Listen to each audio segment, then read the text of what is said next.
Hello दोस्तों। आज हम रीजनिंग का नेक्स्ट टॉपिक पढ़ने जा रहे हैं, डाइस। तो दोस्तों ये वाला टॉपिक थोड़ा सा बच्चों के लिए कॉम्प्लेक्स रहता है, समझने में दिक्कत होती है क्योंकि ये यूजुअली हर जगह टॉपिक मिलता नहीं है, लेकिन ये बहुत ज़्यादा इंपॉर्टेंट टॉपिक है। तो हम पहले समझते हैं कि डाइस होता क्या है। पहले अपन समझने की कोशिश करते हैं एक बार। डाइस बेसिकली मैं आपको, जैसे कि आपको ये रिमोट दिख रहा है, इसके अंदर क्या होगा, एक अपर सरफेस है, एक नीचे सरफेस है, साइड में सरफेस, एक इस साइड में, एक इसमें और इसमें। चार साइड तो ये हो गई, ऊपर और नीचे 6 साइड हो गई। लेकिन अपन 6 साइड कभी भी आगे डोनेट नहीं कर सकते हैं, कभी भी दिखा नहीं सकते हैं। जनरली अपन 3 साइड को ही दिखा पाएंगे।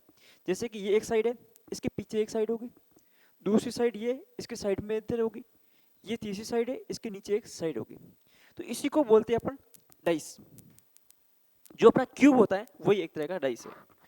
इसमें डाइस अपना दो तरीके के होते हैं। जनरली क्या होता है, डाइस क्या होता है, एक स्टैंडर्ड डाइस होता है जो नॉर्मली अपन मार्केट में जो अपने स्वेच्छा से लेके आते हैं, जो शौक के लिए लेके आते हैं, वो नॉर्मली स्टैंडर्ड डाइस ही होते हैं। और एक नॉन स्टैंडर्ड भी होते हैं।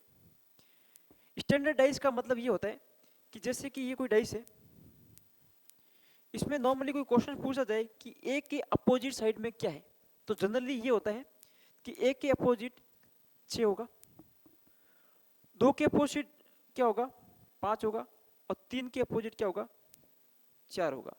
इसका मतलब ये हुआ कि दोनों का अपोजिट साइड का सम क्या होगा, 7 होगा। जब भी अपन स्टैंडर्ड टाइप की बात करेंगे तो उसमें हमेशा अपोजिट साइड का सम क्या रहेगा, 7 रहेगा। तो कोई भी चीज स्टैंडर्ड है या नहीं है कैसे पता लगाएंगे। जैसे कोई डाई है ये वाली, इसके यहाँ पे 3 लिखा हुआ है, यहाँ पे 4 लिखा हुआ है। इसका मतलब दोनों साइड का एडजस्टिंग एंगल 3 और 4 7 हो गए, तो ये कभी भी स्टैंडर्डाइज नहीं हो सकती। तो नॉर्मली जो क्वेश्चन आता है स्टैंडर्डाइज का, उसके अंदर डायरेक्ट पूछा जाता है कि 6 के अपोजिट क्या होगा, 3 के अपोजिट क्या होगा, तो अपन 7 वाले रूल से निकाल सकते हैं। लेकिन प्रॉब्लम कब आती है, जब अपन यूज करते हैं नॉन स्टैंडर्डाइज के लिए। नॉन स्टैंडर्डाइज के लिए यूज करते हैं, उसके अंदर आपको मैं 3 रूल बताता हूं, और 3 रूल के बाद में आप भले लाखों सवाल देख लेना, एक भी ऐसा सवाल नहीं होगा जो आपसे बनेगा नहीं। यदि नहीं बन रहा है इसका मतलब सवाल ही गलत है। मैं आपको दावे के साथ कहता हूं कि ये 3 रूल आप पढ़ लो, कोई भी मार्केट से बुक उठा दो, इन 3 रूल के बेसिस पे आपका सवाल बन जाएगा।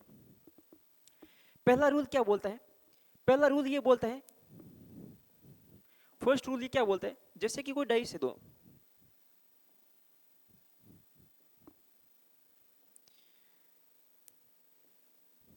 जैसे ये डाइस है, वो ये कहता है कि यहाँ जैसे यहाँ 3 है, ये 4 है, ये 5 है, ये 1 है, 2 है, 3 है। तो ये कहता है कि जो कोई भी जैसे 3 है, 3 के अपोजिट कभी 4 नहीं हो सकता, क्योंकि 3 के एडजेसेंट में 4 है। इसका मतलब 3 के अपोजिट 4 तो नहीं हो सकता, 3 के अपोजिट 5 नहीं हो सकता। इसी को तरीके से अपन ये कोशिश करेंगे कि इस तरीके से अपन कि कोई भी चीज कॉमन नहीं होगा। जैसे कि अपन यहां दे रखा है 6 दे रखा है, जैसे ये क्वेश्चन है 6 1 4 3 2 1। अब इसमें मान ले कोई क्वेश्चन पूछे कि 6 के अपोजिट क्या है, तो 6 के अपोजिट 1 कभी भी नहीं हो सकता, 6 के अपोजिट 3 नहीं हो सकता, 5 के अपोजिट 4 नहीं हो सकता, क्योंकि ये एडजेसेंट के अंदर है। पहला रूल तो ये रहेगा। दूसरा रूल आपके लिए क्या होगा,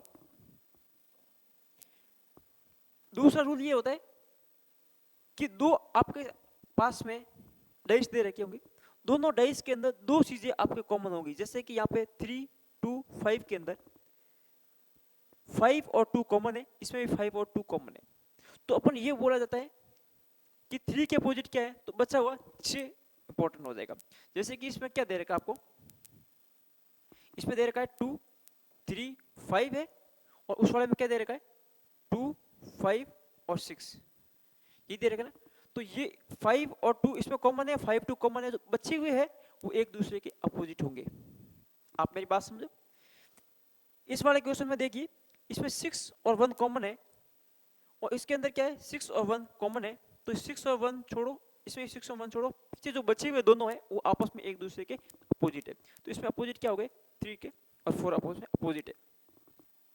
इसके बाद में हमारा तीसरा रूल है, ये यूनिवर्सल रूल है, कोई भी मार्केट के अंदर क्वेश्चंस हो, ये एक ऐसा तरीका है जिससे सारे के सारे क्वेश्चंस सॉल्व हो जाएंगे। इसके अंदर क्या होता है, एक आइटम इन दोनों में से कॉमन होगा। जैसे कि एग्जांपल के तौर पे यहाँ पे 6, 1 और 4 दे रखा है, 4, 3, 5 दे रखा है। इन दोनों में से कॉमन क्या है, 4 कॉमन है। तो इसको करना क्या है, क्लॉकवाइज डायरेक्शन में इनको लिखना है। जैसे कि इसमें क्या लिखा हुआ है 4, 6, 1, क्या हो जाएगा 4, 6, 1। इस वाले में क्लॉकवाइज डायरेक्शन में देखिए 4, 3, 5, क्या हो जाएगा 4, 3, 5। 6 के अपोजिट क्या होगा 3 हो जाएगा, 1 के अपोजिट क्या हो जाएगा 5 हो जाएगा। बाकी जो 4 बचा है 4 के अपोजिट कौन सा होगा, 1 आ गया, 3 आ गया, 5 आ गया, तो क्या रह जाएगा 2। तो 4 के अपोजिट क्या आ जाएगा 2 हो जाएगा। एक बार फिर से देखिए ये वाला क्वेश्चन, इस वाले में देखिए इन दोनों में से आप देखिए कॉमन कौन सा है, 1, 2, 5, 3, 4, 5, इन दोनों में से 5 कॉमन है। आप क्लॉकवाइज डायरेक्शन में लिखिए 5, 2, 1, क्या हो जाएगा 5, 2, 1। इस वाले डायरेक्शन में देखिए 5, 4, 3, क्या हो गया 5, 4, 3। 2 के अपोजिट क्या होगा 4 हो जाएगा, 1 के अपोजिट क्या हो जाएगा 3 हो जाएगा, और बाकी जो 5 बचा है उसमें क्या आ जाएगा 1 आ गया, 2 आ गया, 3 आ गया, 4 आ गया, 6 आ गया बस। तो 5 के अपोजिट क्या आ जाएगा 6 हो जाएगा। इस तरीके से आप किसी भी तरीके का क्वेश्चन सॉल्व कर सकते हैं। आपको बोनस पॉइंट के तौर पे आपको मैं कई बार ऐसे डाइस दिखती है जिसमें क्या होता है, आप एक बार देखिएगा, ये सारी की सारी जो आप देख रहे हो ये सारी की सारी ओपन डाइस है। जो आपको डाइस है जैसे ये वाला बॉक्स है, इसमें आप देखिएगा इस वाले पोर्शन को आप ऐसे कर लीजिए, इस वाले को इधर कर लीजिए, इस वाले को इधर कर लीजिए, इस वाले को इधर कर देंगे और 5 को ऊपर आ जाएगा। इस तरीके से वापस ये क्या बन गया अपना क्यूब बन गया। इस वाले में आप किस तरीके से सॉल्व करने की कोशिश करते हैं, इसमें मैं आपको सिंपल सा तरीका बताता हूँ। इसमें रूल करता है अल्टरनेटिव रूल काम करता है। जैसे कि आपको यहाँ 1, 3, 4, 5, 2 और 6, इसमें क्या होगा एक छोड़ के एक दूसरे के अपोजिट होंगे। जैसे कि 2 के अपोजिट क्या हो गया 6 हो गया, 1 के अपोजिट क्या हो गया 1 के अपोजिट क्या हो गया 1 के अपोजिट क्या हो जाएगा 4, 3 के अपोजिट क्या हो जाएगा 3 के अपोजिट हो जाएगा 5 और 1 के अपोजिट हो जाएगा 4। आप समझ रहे हैं बात को। जैसे कि अपन ये क्वेश्चंस देखते हैं, अपन ये वाला क्वेश्चन इसमें पूछा है कि 3 के अपोजिट क्या होगा। आप इन दोनों में से देखिएगा 3 कहाँ पे, ये इसमें कहाँ है 3, ये। तो आप देखिएगा यहाँ पे क्या है 3, 1, 2, 3, 1, 2, यहाँ पे क्या है 3, 5, 6। मैं आपको समझ में आ रहा है क्या कर रहा हूँ क्लॉकवाइज डायरेक्शन के अंदर। तो आप नोटिस कीजिएगा 1 आ गया अपोजिट 5, 2 के अपोजिट 6, 1 आ गया, 2 आ गया, 3 आ गया, पीछे क्या बचा 4, 3 के अपोजिट क्या हो जाएगा 4। डी ऑप्शन आप रखिएगा। आप कौन सा भी क्वेश्चन उठा के देख लीजिएगा सबके अंदर यही तरीका होगा। जैसे इसके अंदर देखिएगा, आप इसके अंदर मैं आप ये पूछूं आपको कि बताओ ये 4 के अपोजिट क्या है, तो यहाँ 6 और 2 दोनों कॉमन है, 6 और 2 दोनों कॉमन है, दोनों काट दो, तो 3 के अपोजिट क्या हो जाएगा 4 आ जाएगा। कौन सा भी क्वेश्चन उठाइए, जैसे कि इसके अंदर बोला गया कि 3 के अपोजिट क्या है, तो वापस यही रूल वही रूल। जैसे इसके अंदर देख लिया 6 और 5 कॉमन है, यहाँ पे 6 और 5 कॉमन है, तो पीछे बचा क्या 4 और 3, तो 3 के अपोजिट क्या हो गया 4। आप कौन सा भी क्वेश्चंस मार्केट में उठा के देख लीजिएगा, इन 3 नियमों के बेसिस पे आपका सॉल्व आउट हो जाएगा। धन्यवाद।